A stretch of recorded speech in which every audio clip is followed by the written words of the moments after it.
गौतम साहब ने एक आईएएस का पेपर दिया है, इसमें 7 टॉपिक्स हैं, थोड़ा थोड़ा टिप्पणी करना चाहूंगा। देखिए, कोई भी मंच है, सॉल्यूशन का मंच होना चाहिए, समस्याओं का मंच होता है। नहीं, समस्याएं तो हर एक जगह पता ही है, एट्रोसिटीज हैं, रेप्स हैं, गुंडागर्दी है, रिजर्वेशन इम्प्लीमेंट नहीं होता है। सॉल्यूशन तो दो, सॉल्यूशन की कोई बात नहीं करता। पहला सॉल्यूशन तो ये है कि आपस में एकता बढ़ाओ। एकता कतई नहीं है, और एकता की शुरुआत होती है कि किसी दफ्तर में जाओ तो हमारा सामने आदमी बैठा है, हमारी समस्या है, वो खुल के नहीं आना चाहता है, जरा सी हेल्प नहीं करना चाहता है। उसको लगता है कि भाई अगर ये हमको समझ लेगा कि सलूट कहाँ से सलूट आसमाना गया है, इस सलूट आसमाना तो अपनी समस्या ले जाएगा, पता चल जाएगा। लेकिन कौन डील कर रहा है? ज्यादातर 50% हमारा आदमी डील करता है, वो बिल्कुल चुपचाप बैठा है। सोल्यूशन तो यहीं से आना चाहिए। तो समाज में सबसे बड़ी कमी रुपया पैसा तो है ही, एकता का अभाव है। तो एक तो मैं ये कहूँगा, हालांकि टॉपिक पे मैं बहुत ब्रीफ में बोलूंगा क्योंकि काफी वरिष्ठ आ गए हैं, इनको सुनना चाहिए। दूसरा, हम बहुत फिलॉसफी की बात करते हैं लेकिन इम्प्लीमेंट कुछ करते नहीं है। हमारा ये अनुभव रहा। I am also 75 years old person. I have also seen कि बड़ी बड़ी ज्ञान की बातें बहुत लोग करते हैं लेकिन इम्प्लीमेंट नहीं करते हैं। छोटी छोटी चीजों से बड़ी मदद हो सकती है। अब ये बताइए कि 2024 का इलेक्शन होने वाला है। बाबा साहब ने अल्टीमेटली एजुकेट, यूनाइट, ऑर्गेनाइज, ये तीनों बातें कही। फाइनली कहाँ जोड़ा? वोट से जोड़ा, शक्ति से जोड़ा। उसमें हमारा कोई किसी का योगदान है?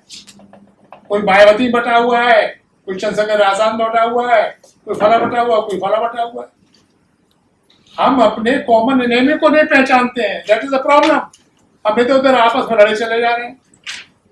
तो सवाल ये है कि हमारा कोई भी डिस्कशन हो, एकता और एक फोकस होना चाहिए कि 2024 हमको क्या करना चाहिए, हमारा कंट्रीब्यूशन क्या होना चाहिए। राष्ट्र तक कोई बात नहीं करता है।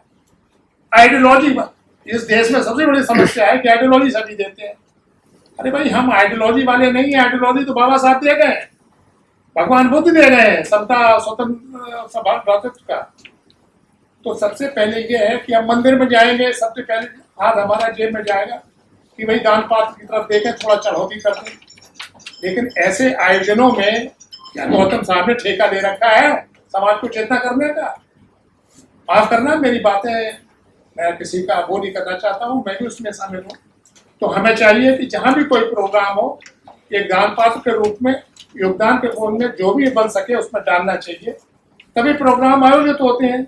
अंदर मान लो एयर कंडीशन हॉल में बैठे हैं, सब कुछ ठीक है, ज्ञान दे के चले गए, इम्प्लीमेंट कोई करता नहीं। तो मेरा एक निवेदन है कि एक तो हम लोग समाज में एकता बढ़ाएं, दूसरा हमारा चिंतन 2024 के लिए होना चाहिए।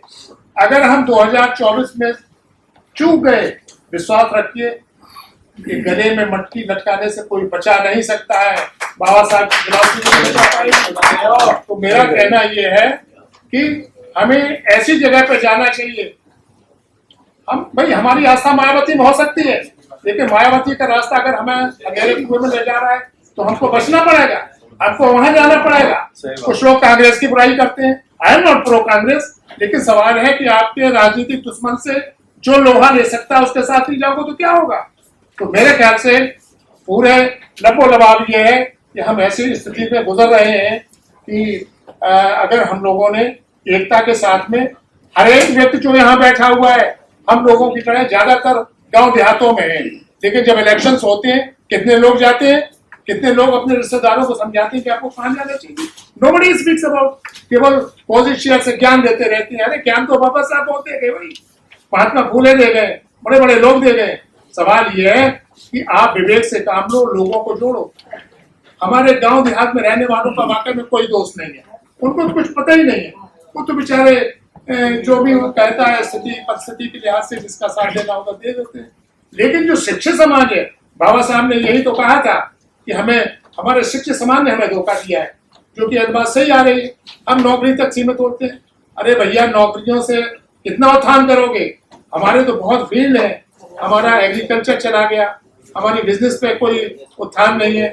तो सवाल ये है कि हमको आज की परिस्थिति में ईवीएम वगैरह वगैरह वगैरह, देखिए ईवीएम 1982 में एक प्रयोग बतौर वाई इलेक्शन में केरल में यूज हुई थी। उसके बाद में इसको गोवा में इलेक्शन हुआ, फुल फ्लैग 2004 में यूज हुआ था। देखिए, किसी ने सही कहा है कि science is a good servant but bad master. Science EVM में कोई कमी नहीं, लेकिन ईमानदारी से किया जाए। लेकिन जो आज का शासक पद में झूठ बोलता है, तो उसके हाथों में तो ये बहुत बड़ी बारूद है। तो सवाल ये है कि जब हम चांद सितारों की गिनती यहाँ से बैठ के कर लेते हैं, मार्स में हमारा रोवर कब लैंड कर रहा है उसकी गिनती कर सकते हैं, ये ईवीएम क्या है? ईवीएम तो कहीं भी हैक की जा सकती है। लेकिन दुर्भाग्य कि हम आप आवाज उठाए। किसी वक्ता ने कहा कि हमें वोट नहीं डालना चाहिए। ये वोट तो डालना ही चाहिए। सवाल ये है कि जो पार्टियां हैं, जो राजनीतिक पार्टियां हैं, ये उनका कर्तव्य है तो उनको बड़े पैमाने पर इसका बाइकआउट करना चाहिए। वो हम नहीं कर सकते। दूसरा ये है कि कॉलेजियम सिस्टम है। भैया देखो, कॉलेजियम सिस्टम पे मैं समझता हूँ कि हमारी मांग केवल इतनी होनी चाहिए कि भाई हमारा रिप्रेजेंटेशन हो। बियॉन्ड करोगे, अगर गवर्नमेंट का उसमें आ गया तो फायदा क्या है? गवर्नमेंट तो अपने घर बैठा देंगे। ठीक है, जजों के लड़के ही जज बनते हैं, बनने दीजिए, लेकिन हमारा आदमी आ जाए, सबसे बड़ी ये बात है। अगर मान लो आपने union public service commission judicial system कर दिया तो क्या होगा? उसमें नौकर पेश आ जाएंगे। इसलिए कॉलेजियम सिस्टम में कोई प्रॉब्लम नहीं है। प्रॉब्लम केवल ये है कि हमारा उसमें रिप्रेजेंटेशन नहीं है, वो होना चाहिए। तीसरी बात ये है कि मैं ज्यादा बात नहीं करूंगा क्योंकि बहुत बोलने वाले हैं। मेरा थीम केवल ये है कि 2024 को फोकस करते हुए अगर प्रेजेंट व्यवस्था को हटाना है, अगर जंजीरों में नहीं पड़ना है, तो हमें फील्ड में जाके काम करना है और उस पार्टी के लिए काम करना है जो अपोजिट पार्टी को, जो प्रेजेंट शासक को हरा सके। अगर ये थीम नहीं है तो बेकार की ये पंचायत है, भूल जाइए, सब कुछ भूल जाइए। दूसरा ये है कि आप सिद्धांत दीजिए, आप जाते हैं चाय पानी में 1000 रुपया खर्च करके आते हैं। ऐसी जो भी जहां भी इस टाइप की मीटिंग बुलाई जाए तो अपने जेब से कुछ पैसे निकाल के स्वेच्छा से दीजिए, तभी ये मूवमेंट चलेगा। अन्यथा भाई देखो, थ्योरी तो बहुत हो गई है, प्रैक्टिकल करो। इन्हीं शब्दों के साथ में आप सबका बहुत बहुत धन्यवाद। आदरणीय कर्नल नतर सिंह साहब, हमारे चैनल बहुजन दस्तक को लाइक, शेयर, सब्सक्राइब देखना मत भूलिएगा। जय भीम, जय भारत, जय संविधान, नमो बुद्धाय। धन्यवाद। चैनल आर्थिक समस्या से गुजर रहा है। अगर आप बहुजन समाज में बाबा साहेब अम्बेडकर और तथागत बुद्ध की विचारधारा को अधिक से अधिक लोगों तक पहुंचाना चाहते हैं तो हमें आर्थिक सहयोग प्रदान करें, ताकि हम अपने चैनल के माध्यम से देश विदेश में समता, बंधुता, एकता और संवैधानिक अधिकारों को ज्यादा से ज्यादा लोगों तक पहुंचा सकें। आप अपनी सहायता राशि नीचे लिखे खाते में जमा करा सकते हैं। खाता धारक गौतम रत्न, खाता संख्या 3169576865 IFSC कोड SBIN 0060336, बैंक भारतीय स्टेट बैंक। आप हमारे बैंक खाते का विवरण स्क्रीन पर भी देख सकते हैं। जय भीम, जय भीम। मैं गौतम रत्ना आपका बहुजन फिल्म प्रोडक्शन में स्वागत करता हूं और आप हमारे प्रोडक्शन हाउस के अंदर अपना कैरियर बना सकते हैं as a film director, as a producer and actor and actress and editor and cinematographer also.